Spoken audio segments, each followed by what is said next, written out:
दोस्तों, जैसा कि आप सभी जानते ही हैं कि बिहार में अत्यधिक वर्षा और बाढ़ के कारण खरीफ फसल यानी कि धान की फसल की बहुत ज़्यादा क्षति हुई है, जिसकी भरपाई के लिए बिहार सरकार बिहार के 30 जिलों में कृषि इनपुट अनुदान दे रही है, जिसके लिए ऑनलाइन आवेदन शुरू भी हो गया है। वे 30 जिले कौन कौन से हैं, इसका लिस्ट हम आपको अपने टेलीग्राम चैनल पर दे देंगे। उसका लिंक आपको डिस्क्रिप्शन बॉक्स में मिल जाएगा, वहां से आप देख सकते हैं। या फिर हम आपको अभी ही बता देंगे कि कैसे आप पता करेंगे कि आपके पंचायत में कृषि इनपुट अनुदान के लिए ऑनलाइन आवेदन हो रहा है या नहीं। साथ ही साथ हम आपको ये भी बताएंगे कि कैसे ऑनलाइन आवेदन करना है। स्टेप बाय स्टेप आवेदन करके भी हम आपको दिखाएंगे। डॉक्यूमेंट की बात करें तो डॉक्यूमेंट क्या लगेगा, इसके बारे में भी हम बताएंगे। तो बने रहिए हमारे साथ, वीडियो को कंप्लीट देखिए अंत तक। और मेरे चैनल पर पहली बार आए हैं तो सब्सक्राइब करने के साथ ही वीडियो को जरूर लाइक कर दे। चलिए अपना वीडियो को हम शुरू करते हैं। दोस्तों, कृषि इनपुट अनुदान ऑनलाइन आवेदन करने के लिए सबसे पहले आपको अपने मोबाइल के क्रोम ब्राउजर में गूगल को ओपन करना है। सर्च बॉक्स में टाइप करना है डीबीटी एग्रीकल्चर। जैसा कि आप यहां पे देख पा रहे हैं, कुछ इस प्रकार से पेज ओपन हो जाएगा। पेज ओपन होने के बाद यहां पे आपको dbtagriculture.bihar.gov.in की लिंक पर आपको क्लिक कर देना है। जैसे ही आप इस पर क्लिक करते हैं, आपके सामने कुछ इस प्रकार से पेज ओपन हो जाता है। यहाँ से आपको प्रोसीड टू होम पेज पर क्लिक कर देना है, या फिर इस वेबसाइट का लिंक हम आपको डिस्क्रिप्शन बॉक्स में भी दे देंगे, वहां से आप इस वेबसाइट पर आ सकते हैं। वेबसाइट पर आने के बाद आप यहां पे देख सकते हैं ऑनलाइन आवेदन करने का ऑप्शन आपको दिखाई देता होगा, या फिर आपको नीचे की तरफ आना है। और यहां पे देखिए, नीचे आने के बाद आपको यहां पर कृषि इनपुट अनुदान योजना खरीफ 2021-22 का ऑप्शन आपको दिखाई देता होगा। यहाँ से सबसे पहले हम बात कर लेते हैं कि आपके पंचायत में इसके लिए आवेदन हो रहा है या नहीं। उसको जानने के लिए यहाँ पे आपको पंचायत जाने का ऑप्शन दिखाई देता है। जैसे ही आप पंचायत जाने पर क्लिक करते हैं, आपके सामने एक PDF ओपन होगा। उस PDF में आपको अपने पंचायत का नाम देख लेना है।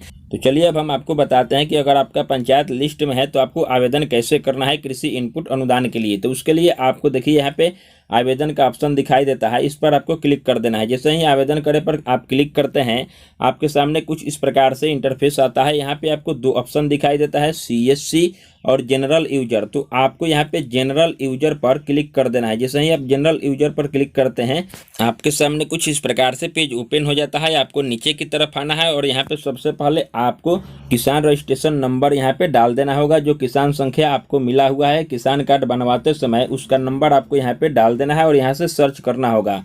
तो चलिए मैं ये भी डाल करके आपको दिखाऊंगा, लेकिन उससे पहले हम आपको बता देते हैं कि यहाँ पे देखिए लिखा हुआ है प्रति भूमि के लिए अभी आवेदन नहीं लिया जा रहा है। प्रति भूमि के लिए आवेदन की सूचना दी जाएगी। वर्तमान में अभी सिर्फ अत्यधिक वर्षा से क्षति के लिए आवेदन लिया जा रहा है। यानी कि अभी जितने भी प्रति भूमि के लिए भी बताया गया था कि कृषि इनपुट अनुदान मिलेगा, लेकिन यहाँ पे सिर्फ अभी उनका ही मिल रहा है जिन लोगों ने धान लगाया है। कृपया 13 अंक का किसान संख्या बॉक्स में प्रविष्ट करें। यह योजना अधिकतम 2 हेक्टेयर यानी कि 494 डेसिमल तक के लिए मान्य होगा। आवेदक आवेदन करने से पहले आवश्यक जानकारी पढ़ ले। तो आपको इसको एक बार अच्छी तरह से पढ़ लेना है, और पढ़ने के बाद ही, इस वीडियो को देखने के बाद ही आपको आवेदन करना है, क्योंकि कोई भी प्रकार का गलती करने के बाद आपको एडिट करने का ऑप्शन नहीं मिलेगा। यहाँ पे बताया जा रहा है कि आवेदन 7 नवंबर से 22 नवंबर तक लिया जाएगा।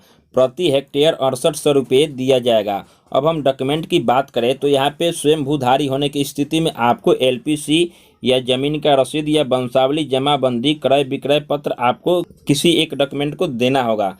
मान लेते हैं कि स्वयं भूधारी हैं तो आपको LPC या जमीन का रसीद आप दे देंगे तो आपका आवेदन मान्य हो जाएगा। वहीं अगर आप बटाईदार हैं यानी गैर रैयत कृषक हैं तो आपको एक स्व घोषणा प्रमाण पत्र देना होगा। स्व घोषणा प्रमाण पत्र कहाँ से डाउनलोड होगा, तो हम आपको बता दें कि यहाँ पे देखिए स्व घोषणा प्रमाण पत्र डाउनलोड करे का ऑप्शन आपको दिखाई देता है। सिंपल सा इस पर आपको क्लिक कर देना है। जैसे ही आप इस पर क्लिक करते हैं, फिर डाउनलोड कर लेना है। डाउनलोड करने के बाद PDF के रूप में एक स्व घोषणा प्रमाण पत्र यहाँ पे डाउनलोड हो जाएगा। इसको आपको प्रिंट आउट निकलवा लेना है। प्रिंट आउट निकलवाने के बाद यहाँ पे देखिए किसान का नाम डाल देना है। यहाँ पे किसान के पिता या पति का नाम डाल देना है। यहाँ पे गांव का नाम, यहाँ पे पंचायत का नाम डाल देना है। यहाँ पे प्रखंड का नाम डाल देना है। यहाँ पे जिला का नाम, और यहाँ पे बिहार राज्य है तो बिहार राज्य लिख देना है। फिर आपको नीचे की तरफ आना है और यहाँ पे देखिए पूछा जा रहा है आपसे कि आपने जो भी खरीफ फसल के लिए खेती किया है यहाँ पे सबसे पहले आपको क्रम संख्या डाल देना है, यहाँ पे थाना संख्या डाल देना है। थाना संख्या अगर आपको मालूम नहीं है तो दस्तावेज पर लिखा रहता है, जिस भी ज़मीन में आपने खेती किया है उसका थाना संख्या, उस गांव का थाना संख्या होता है, तो यहाँ पे डाल देना है। यहाँ पे उस ज़मीन का खेसरा संख्या डाल देना है। फिर यहाँ पे वह भूमि किसका है, उस ज़मीन का मालिक कौन है, भूधारी का नाम यहाँ पे डाल देना है। उस ज़मीन का चौहद्दी क्या है आपको यहाँ पे डाल देना है, यानी कि उस ज़मीन के आसपास में किसका ज़मीन है उसका नाम यहाँ पे आपको लिख देना है। उसके बाद आपको यहाँ पे पूछा जा रहा है कि कुल खेती योग्य ज़मीन कितना है, तो उसको यहाँ पे कितने डेसिमल है डाल देना है। आपने कितने डेसिमल में धान का फसल लगाया था जो क्षति हो गया उसको यहाँ पे डाल देना है। यहाँ पे एक बात आपको ध्यान रखना होगा, मैक्सिमम 494 डेसिमल तक आप डाल सकते हैं, लेकिन मैं आपको रिकमेंड करूँगा कि आपने जितने एकड़ में खेती किया है उसका ही डेसिमल आप यहाँ पे डाल दें। उसके बाद आपको नीचे की तरफ आना है। उसके बाद आपको यहाँ पे 2 ऐसे किसान का नाम लिखना है जो आपके फसल का गवाही दे सके। मान लेते हैं कि जब भी वेरीफाई हो तो वे लोग बताएं कि हाँ आपने धान का खेती किया था, तो यहाँ पे उनका नाम दोनों आदमी का डाल देना है, यहाँ पे उनका पता डाल देना है, मोबाइल संख्या, और यहाँ पे उनसे हस्ताक्षर करा लेना है। फिर उसके बाद आपको नीचे यहाँ पे दिनांक डाल देना है कि इतने तारीख को मैंने आवेदन किया, यहाँ पे आवेदक किसान का हस्ताक्षर करा लेना है। फिर आपको नीचे की तरफ आना है और यहाँ पे देखिए कृषि सलाहकार आपके पंचायत का होते हैं, उनसे सिग्नेचर यहाँ पे करा लेना है।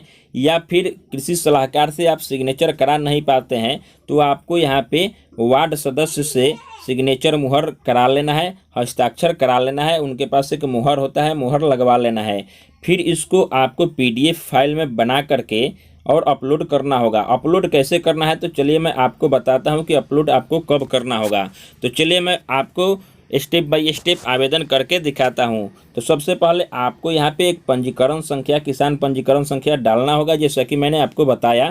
तो यहां पे चलिए मैं एक किसान पंजीकरण संख्या को भी डाल देता हूं और यहां से मैं सर्च करता हूं। जैसे ही आप सर्च करेंगे आपके सामने कुछ इस प्रकार से इंटरफेस आएगा। यहाँ पे बताया जा रहा है कि पहले आप यह सुनिश्चित कर ले कि आपका अकाउंट नंबर जो है बैंक का वह NPCI से लिंक है या नहीं। फिर आपको यहाँ पे ओके कर देना है। जैसे ही आप यहाँ पे ओके करते हैं उसके बाद आपके सामने कुछ इस प्रकार से किसान का डिटेल्स, यानी कि किसान कार्ड पर जो भी डिटेल्स रहता है यहाँ पे शो करता है। जैसा कि आप यहाँ पे देख पा रहे हैं, डिटेल्स शो करने के बाद आपको नीचे की तरफ आना है और यहाँ पे सबसे पहले आपको खेती करने योग्य कुल ज़मीन यहाँ पे डाल देना है। तो चलिए मैं यहाँ पे डाल देता हूँ। उसके बाद यहाँ से आपको किसान का प्रकार को चयन करना है। तो चलिए मैं किसान का प्रकार भी चयन कर लेता हूँ। यहाँ पे देखिए आपको 3 ऑप्शन दिखाई देता है, स्वयं भूधारी, वास्तविक खेतीहर और यहाँ पे स्वयं भूधारी प्लस वास्तविक खेतीहर। तो मैं यहाँ पे वास्तविक खेतीहर यानी कि बटाईदार के लिए आवेदन करने वाला हूं, तो मैं यहां से वास्तविक खेतीहर पर यहाँ पर मैं सिलेक्ट कर देता हूं। अगर आप स्वयं भूधारी हैं, अपना ज़मीन में आप धान लगाए हैं, तो आपको यहाँ पे टिक करना होगा स्वयं भूधारी पर। तो मैं वास्तविक खेतीहर यानी बटाईदार के लिए कर रहा हूं, तो मैं वास्तविक खेतीहर को सिलेक्ट कर देता हूं। फिर यहाँ से आपको क्षति का कारण को सिलेक्ट कर लेना है। तो चलिए मैं यहाँ से क्षति का कारण अत्यधिक वर्षा, तो मैं यहाँ से सिलेक्ट कर लेता हूँ। एक बात और आप यहाँ पे देख सकते हैं कि कृपया डेसिमल में जमीन का विवरण डालें। 1 हेक्टेयर में 247 डेसिमल होता है, 1 हेक्टेयर में 6800 रुपया मिलेगा। यहाँ पे आप देख सकते हैं कि किसान का प्रकार में मैंने वास्तविक खेतीहर यानी कि गैर रैयत यहाँ पे आ गया है। यहाँ पे फसल के नाम को सिलेक्ट कर लेना है। तो मैं फसल का नाम यहाँ से सिलेक्ट कर देता हूँ। तो मैंने धान लगाया था जो अत्यधिक वर्षा के कारण दह गया, तो मैं यहाँ से धान को सिलेक्ट कर देता हूँ। फिर यहाँ से ज़मीन का प्रकार पूछा जा रहा है, तो आपको यहाँ पे ज़मीन का प्रकार को चयन कर लेना है। तो मैं ज़मीन का प्रकार, यहाँ पे आपको 2 ऑप्शन देखने को मिलता है, वर्षा आश्रित, असिंचित और सिंचित। यानी कि वर्षा आश्रित का मतलब हुआ कि वह ऐसा ज़मीन जो बारिश होने के बाद ही वहाँ पे फसल होगा, बारिश नहीं होगा तो फसल नहीं होगा। लेकिन वैसा ज़मीन जो सिंचित है यानी कि वह सिंचाई करके भी वहाँ पे फसल लगाया जा सकता है। तो मैं यहाँ से सिंचित को सिलेक्ट कर देता हूँ। आप अपने अनुसार से यहाँ पे सिलेक्ट कर ले जैसा आपका ज़मीन है। फिर यहाँ पर भी थाना संख्या डाल देना है। जैसा कि आप यहाँ पे देख पा रहे हैं कि मैं थाना नंबर भी डाल दिया। यहाँ पे खाता नंबर आपसे नहीं मांगा जा रहा है, खाता नंबर आपको नहीं डालना है। फिर यहाँ से खेसरा नंबर 00 डाल देना है, या फिर मालूम है तो डाल दें, अन्यथा इसको 00 भी डाल देंगे तो होगा। फिर यहाँ से आपने जितने भूमि में धान लगाया था उसको यहाँ पे डाल देना है। डालने के बाद यहाँ पे देख सकते हैं कि अनुदान का राशि शो कर दिया गया है 13,697 रुपया। यहाँ पे आप देख सकते हैं, यहाँ पे मैंने किसान का नाम जो गवाह के रूप में है यहाँ पे मैंने डाल दिया है। किसान का नाम डालने के बाद अगर आपका दूसरे भी ज़मीन पर आपने धान का फसल लगाया है तो यहाँ से ऐड न्यू रो करके और आप ऐड कर सकते हैं। अगर आपका एक ही ज़मीन है, एक ही खाता नंबर, एक ही प्लॉट नंबर है तो आपको एक ही पर या फिर यहाँ से आप न्यू रो पर क्लिक करके दूसरा भी यहाँ पे सेम उसी प्रकार से जोड़ सकते हैं। ये सभी करने के बाद आपको नीचे की तरफ आना है और यहाँ पे देखिए शपथ पत्र का आपको ऑप्शन दिखाई देता है, इसको पढ़ लेना है और यहाँ पर सिंपल सा तीनों पर टिक कर देना है। तो चलिए मैं यहाँ पर तीनों पर टिक कर देता हूँ। टिक करने के बाद यहाँ फिर आपको ये वाला कैप्चा को इस बॉक्स में फिल करने के बाद यहाँ से गेट ओटीपी पर क्लिक करना है। जैसे ही आप गेट ओटीपी पर क्लिक करते हैं, आपके किसान कार्ड से जो मोबाइल नंबर रजिस्टर्ड रहता है उस पर एक ओटीपी गया होता है। ओटीपी आने के बाद आपको ओटीपी को यहाँ पे फिल कर देना है। ओटीपी को फिल करने के बाद आपको यहाँ से वैलिडेट अप्लाई पर क्लिक कर देना है। जैसे ही आप वैलिडेट टू अप्लाई पर क्लिक करते हैं, आपके सामने कुछ इस प्रकार से डॉक्यूमेंट अपलोड करने का ऑप्शन आ जाता है। जैसा कि मैंने आपको बताया था, स्व घोषणा प्रमाण पत्र डाउनलोड करके उसको फिल कर लेना है और उसका पीडीएफ बना करके आपको यहाँ पे चूज फाइल करके अपलोड कर देना है। एक बात और ध्यान रखें, यहाँ पे आपको डॉक्यूमेंट को पीडीएफ में ही अपलोड करना होगा, वो भी 300 KB से कम में रहना चाहिए। पीडीएफ फाइल को कैसे कम किया जाता है उस पर मैंने वीडियो बना रखा है, उस वीडियो को आप देख सकते हैं। डॉक्यूमेंट अपलोड करने के बाद आपको फाइनल सबमिट कर देना है। क्योंकि मैं यहाँ पे कोई फॉर्म नहीं भर रहा हूँ इसलिए मैं आपको फाइनल सबमिट करके नहीं दिखा सकता हूँ। फाइनल सबमिट करने के बाद आपको एक एप्लीकेशन आईडी मिल जाती है। एप्लीकेशन नंबर मिलने के बाद उस एप्लीकेशन नंबर से आप अपने एप्लीकेशन का आवेदन का स्टेटस को भी आप चेक कर सकते हैं। आई होप हमने जो भी जानकारी आपको दिया, वीडियो कैसी लगी कमेंट करके ज़रूर बताएं। अगर आपका कोई सवाल है तो कमेंट सेक्शन में कमेंट बॉक्स के माध्यम से आप हमसे पूछ सकते हैं। चलिए मिलते हैं एक नए वीडियो के साथ, तब तक के लिए जय हिंद।